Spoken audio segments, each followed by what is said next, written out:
आज के हमारे डिस्कशन का टॉपिक जो है वो फिजिकल वर्ल्ड अथवा भौतिक जगत है। हम ये जानेंगे कि भौतिक जगत वास्तव में क्या चीज़ है। वैसे भौतिक जगत जो है एक बहुत ही विस्तृत है, ये भौतिक संसार, और हम इसमें किन चीज़ों को जो फिजिकल हैं, जिनको हम आसानी से देख सकते हैं, जिनके साथ हम इंटरेक्ट हो सकते हैं, जिनके साथ किसी प्रकार के हम गतिविधियों को क्रियान्वित कर सकते हैं, वो सब के सब जो है भौतिक जगत के अंतर्गत आता है। भौतिक जगत में जो है सब कुछ जो है समाहित है। इसमें जो कुछ भी देख रहे हैं, एक सूक्ष्म पिंड से लेकर के एक विशालकाय पिंड तक, और जीव से लेकर के इसमें जो सभी पेड़ पौधे, सजीव निर्जीव जो भी चीज़ें हैं, उन सभी से मिल करके इस भौतिक जगत का जो है निर्माण हुआ है। तो भौतिक जगत को एक रूपरेखा जो देने के लिए सबसे पहले हम यहाँ पर ये जानेंगे कि जो साइंस किस प्रकार से इस पे डील करता है, और ये साइंस वर्ड की उत्पत्ति किस प्रकार से हुई है। इसकी एक वीडियो जो है कि साइंस वर्ड की जो उत्पत्ति है वो किस प्रकार से हुई है, हम इसके पहले ही बना चुके हैं शुरुआत में। लेकिन हम यहाँ पर देखते हैं ये, क्योंकि ये जो भौतिक जगत है वो क्लास 11th का के फिजिक्स में जो है, जो फिजिक्स है फर्स्ट पेपर, उसका ये प्रथम पार्ट है, और हम इसी पर हम डिस्कशन करेंगे कि वास्तव में जो है ये भौतिक जगत की रूपरेखा जो है वो किस प्रकार से निर्धारित होती है। विज्ञान, ये जो साइंस है, जो साइंस वर्ड है,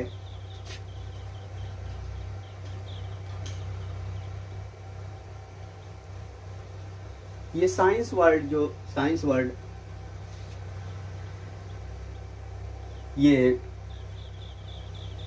इसकी उत्पत्ति जो है वो सायरे शब्द से मानी जाती है, जिसका मतलब होता है टू नो,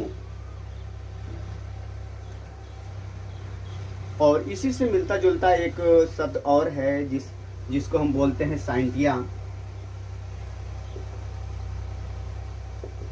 जिसका मतलब भी होता है टू नो। अर्थात जो ये हमारे चारों ओर की घटनाएं दिन प्रतिदिन घट रही हैं, उनके विषय में हम कितनी जानकारी अर्जित करते हैं। जो भी जानकारी अर्जित करते हैं वो क्या है, एक प्रकार का जो है वो विज्ञान है। तो अब हम इस साइंस का जो पर्याय शब्द जो है हम देख रहे हैं, विज्ञान।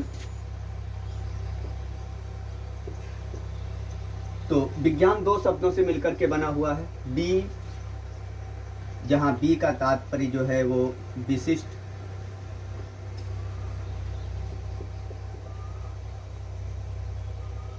और ज्ञान से तात्पर्य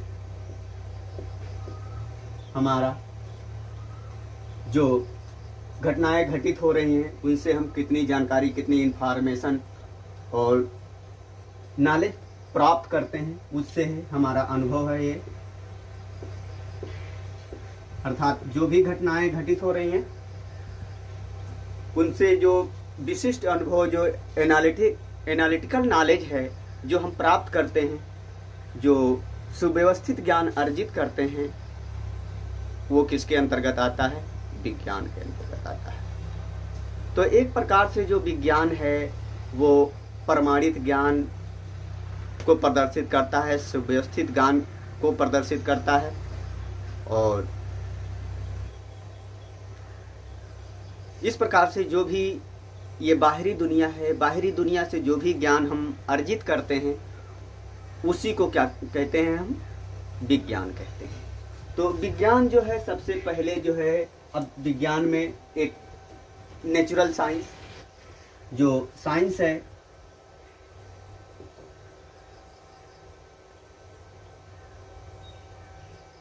साइंस को जो है सबसे पहले जो है इसको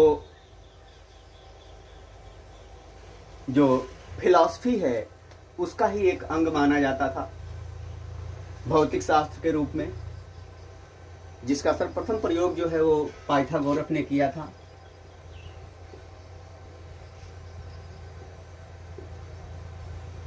और उसके बाद जो है प्लेटो ने जो है इसको एक वैज्ञानिक रूपरेखा को प्रदान किया इस विज्ञान के विषय में। तो जो साइंस है, साइंस जो है, क्योंकि जो फिलॉसफी है, फिलॉसफी में भी जो नेचुरल फिलॉसफी है, तो हम देखते हैं जो साइंस, नेचुरल साइंस,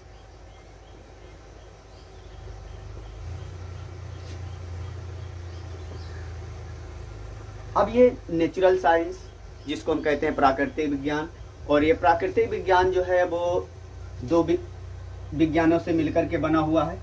पहला जो है नॉन लिविंग साइंस,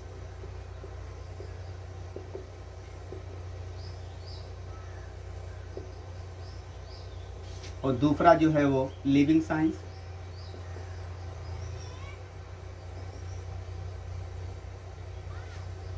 ये नॉन लिविंग साइंस भी जो है, इसके जो बेसिकली जो मुख्य दो भाग हैं वो क्या हैं? पहला फिजिक्स और दूसरा जो है वो केमिस्ट्री। नॉन लिविंग जो लिविंग साइंस है उसमें जो है हम बायोलॉजी, क्योंकि यहाँ जीवन से संबंधित, जीवों से संबंधित जो भी स्टडी करते हैं वो बायोलॉजी के अंतर्गत, जबकि फिजिक्स और केमिस्ट्री जो है, फिजिक्स जो है वो जो मैटर की स्थूल प्रॉपर्टी को जो डिफाइंड करता है वो फिजिक्स के अंतर्गत, और जबकि जो मैटर जो है उसमें किस प्रकार का इंटरेक्शन होता है, जो उसकी माइक्रोस्कोपिक प्रॉपर्टी है क्या है, वो जो है वो केमिस्ट्री के अंतर्गत उसकी स्टडी की जाती है, क्या है उसके कंपोनेंट किस प्रकार से बना हुआ है। तो अब जो है हम फिजिक्स पर आते हैं।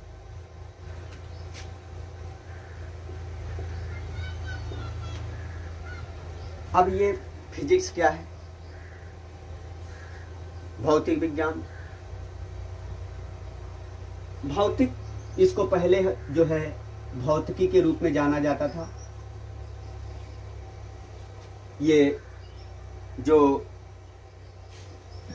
फिलॉसफी है उसका एक अंग माना जाता था भौतिक शास्त्र।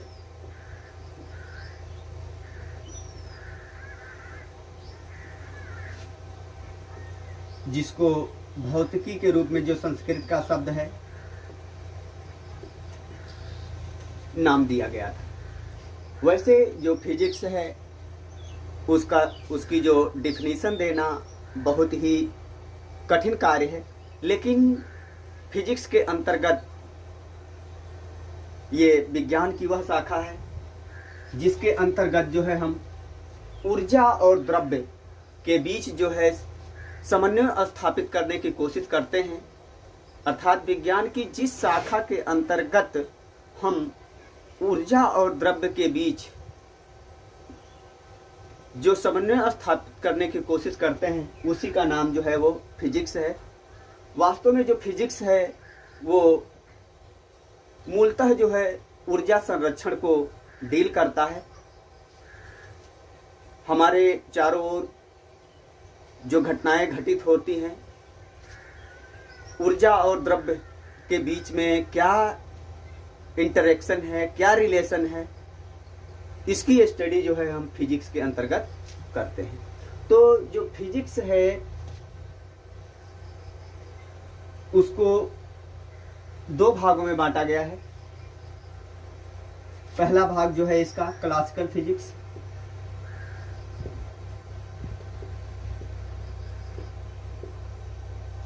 और इसका दूसरा भाग है जो मॉडर्न फिजिक्स।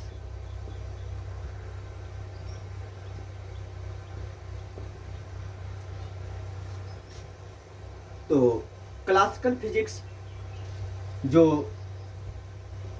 ये दो सिद्धांतों पर कार्य करता है। पहला इसमें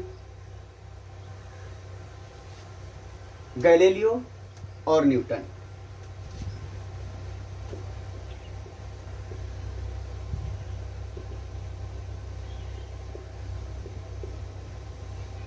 तो जो क्लासिकल फिजिक्स के अंतर्गत जो स्टडी जो विषय लिया गया अध्ययन करने के लिए वो थे इसमें यांत्रिकी,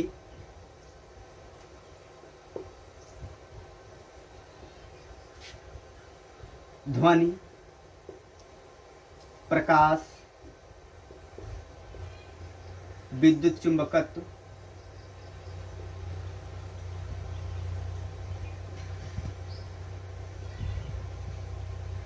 इन विषयों को सम्मिलित किया गया था। लेकिन 19वीं शताब्दी के बाद जो है विज्ञान की एक शाखा और उत्पन्न हो गई जिसका श्रेय आइंस्टीन को जाता है। आइंस्टीन ने जो है अपने प्रयोगों और प्रेक्षणों के आधार पर ये निर्धारित कर दिया कि जो भी चीजें क्लासिकल फिजिक्स में जो दी हुई हैं वो यथावत नहीं हैं, वो परिवर्तनीय है। और इस प्रकार से उन्होंने ऐसे ऐसे वक्तव्य दिए जिससे जो क्लासिकल फिजिक्स है और न्यूटन भौतिकी है उसका जो पैटर्न है वो परिवर्तित हो गया। और परिवर्तित होकर के 19वीं शताब्दी में जो है मॉडर्न फिजिक्स के रूप में इसकी उत्पत्ति हुई। और मॉडर्न फिजिक्स के अंतर्गत जो है हम जैसे जिसकी स्टडी करते हैं, जैसे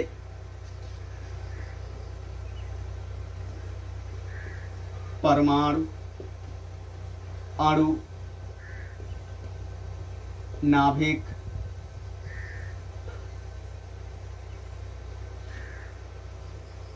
क्वांटम यांत्रिकी,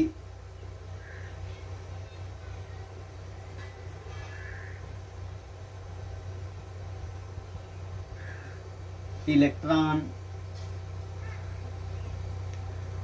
अर्थात जो पदार्थ का जो फंडामेंटल पार्टिकल्स है उनके विषय में जो स्टडी और उनकी क्रियाविधियों का जो हम अध्ययन करते हैं वो जो है वो मॉडर्न फिजिक्स के अंतर्गत आता है। मॉडर्न फिजिक्स इसको डील करता है।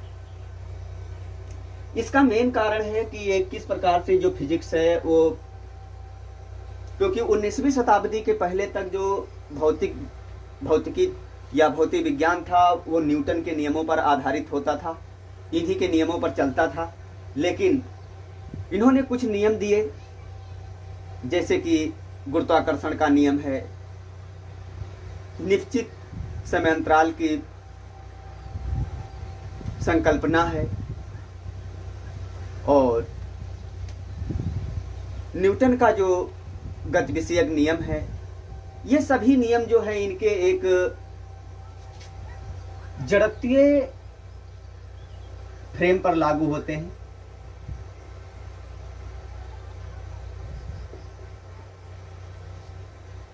लेकिन जो गतिक फ्रेम होते हैं, जो अजड़त्वीय फ्रेम होते हैं, उनसे जो न्यूटन का नियम है उससे वो विचलन प्रदर्शित करता है।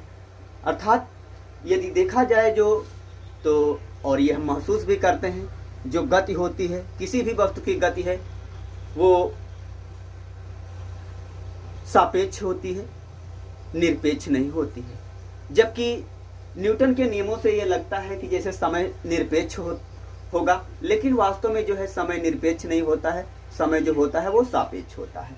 तो इन्हीं सब कारणों से जो है इस मॉडर्न फिजिक्स की उत्पत्ति हुई, जिसके जन्मदाता के रूप में जो है हम आइंस्टीन को मानते हैं। क्योंकि हम यहाँ,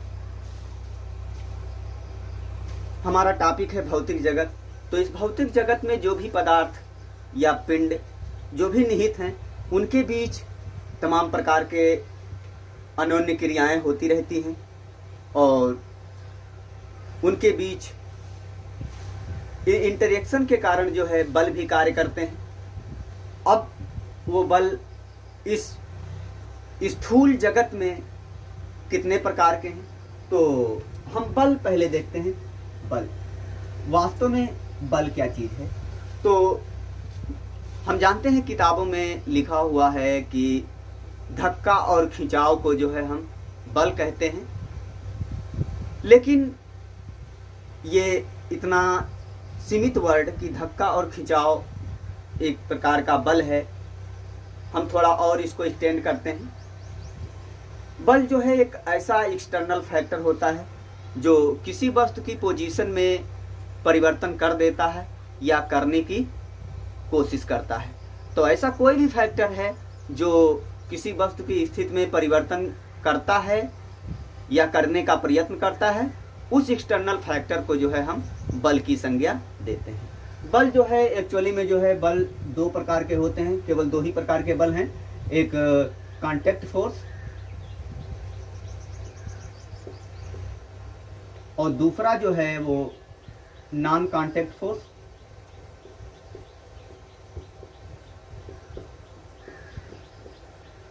बाकी सब बल जो है इन्हीं दोनों बलों के अंतर्गत आते हैं। हम कांटेक्ट फोर्स की बात करते हैं। तो कांटेक्ट फोर्स जो है एक ऐसा फोर्स होता है जो दो वस्तुओं के संपर्क में आने पर उत्पन्न होता है, उसको हम कांटेक्ट फोर्स कहते हैं। जैसे कि यदि हमें किसी वस्तु को उठाना है तो हम हाथ से पकड़ेंगे उसको और उसके बाद उसमें बल उत्पन्न होगा। हम वैसे हाथ को चाहे जितना इधर का उधर करें, लेकिन इसमें कोई बल उतना उत्पन्न नहीं होगा। लेकिन जैसे ही हम वस्तु को उठाने की हम कोशिश करते हैं, हमारे हाथ में जो है बल एक प्रकार का उत्पन्न हो जाता है और हम उस वस्तु को उठा लेते हैं। इसी प्रकार से जो मशीनरी फोर्स हैं, जैसे क्रेन है, बड़ी बड़ी वस्तुओं को आसानी से वो उठा लेता है, जो कि उसके संपर्क में आने पर ही वो उठाता है, वैसे उसमें कोई बल उत्पन्न नहीं होता है। तो कांटेक्ट फोर्स जो है हमेशा संपर्क में उत्पन्न होता है। इसी प्रकार से हम, तो यहाँ पर जो भी बल जो मस्कुलर फोर्स हैं, मशीनरी फोर्स हैं, वो कांटेक्ट फोर्स हैं। लेकिन अब हम बात करते हैं यहाँ पर नॉन कांटेक्ट फोर्स की। तो नॉन कांटेक्ट फोर्स जो हम, ये किस प्रकार के फोर्स हैं? अर्थात ऐसे बल जो बिना संपर्क में आए हुए वस्तुओं पर कार्य करते हैं, उनको हम कहते हैं नॉन कांटेक्ट फोर्स अथवा असंपर्क बल कहते हैं। तो असंपर्क बल देखिए कितने प्रकार के होते हैं इसमें। ग्रेविटेशनल फोर्स,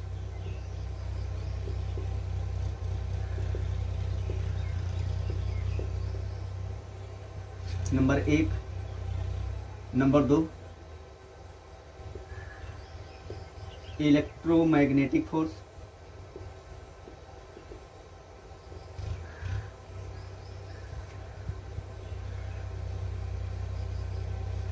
नंबर 3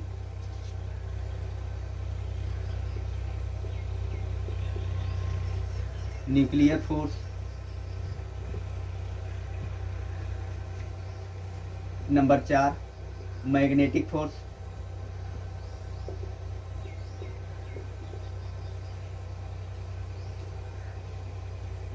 अब न्यूक्लियर फोर्स जो है ये, इसमें दो प्रकार के फोर्स, स्ट्रांग न्यूक्लियर फोर्स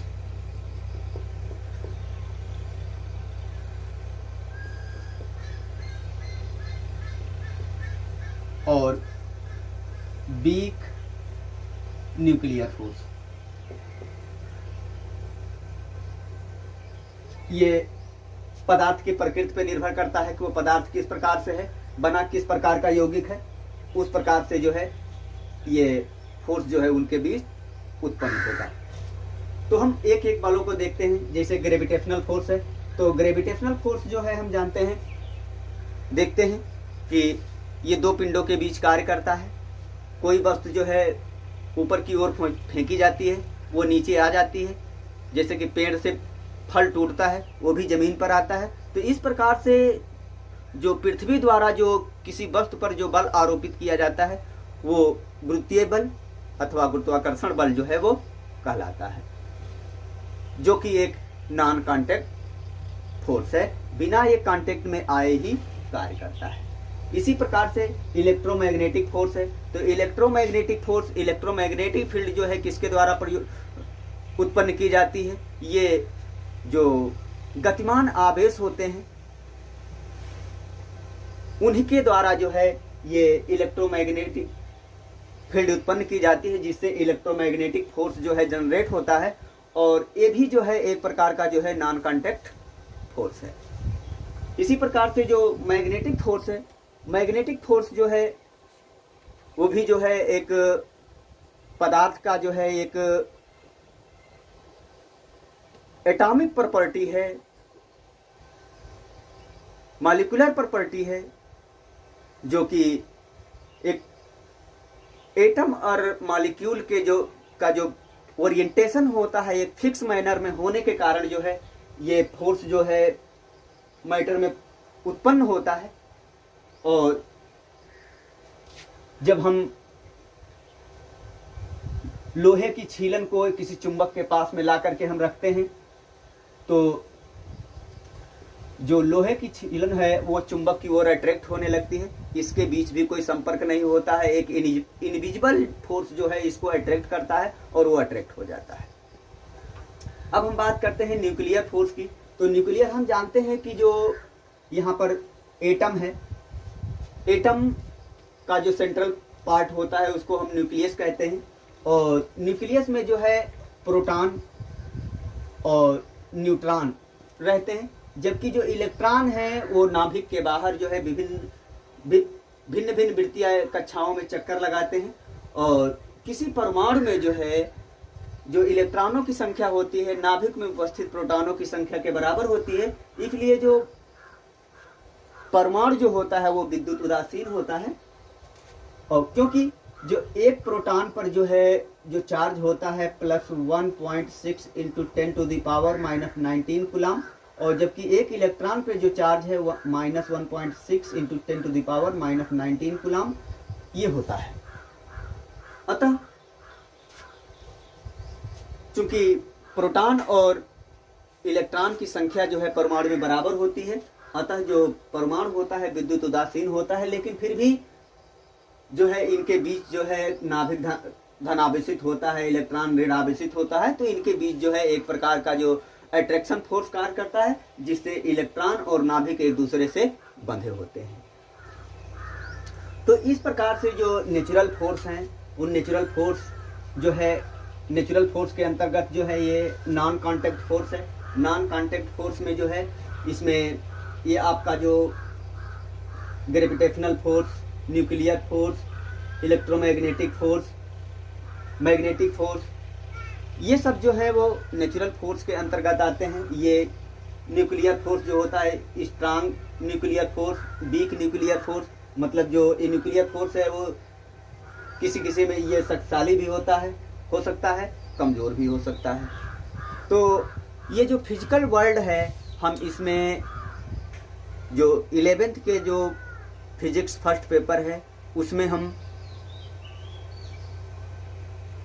इन्हीं मूल बलों के विषय में, हम बेसिक चीज़ों के विषय में हमने अध्ययन किया। और जो कि आगे आने वाला जो अन्य चैप्टर हैं उसको समझने में आसानी होगी, जो कि इसी पर आधारित हैं। क्योंकि जो भौतिक विज्ञान है एक बहुत विस्तृत वर्ल्ड है, और जो आज इसकी शाखाएं इतनी अधिक हो गई हैं कि हर एक फील्ड के लिए जो है में ये आज लागू होता है। अतः इसका अध्ययन जो है आगे चल कर के बहुत ही महत्वपूर्ण होने वाला है। धन्यवाद।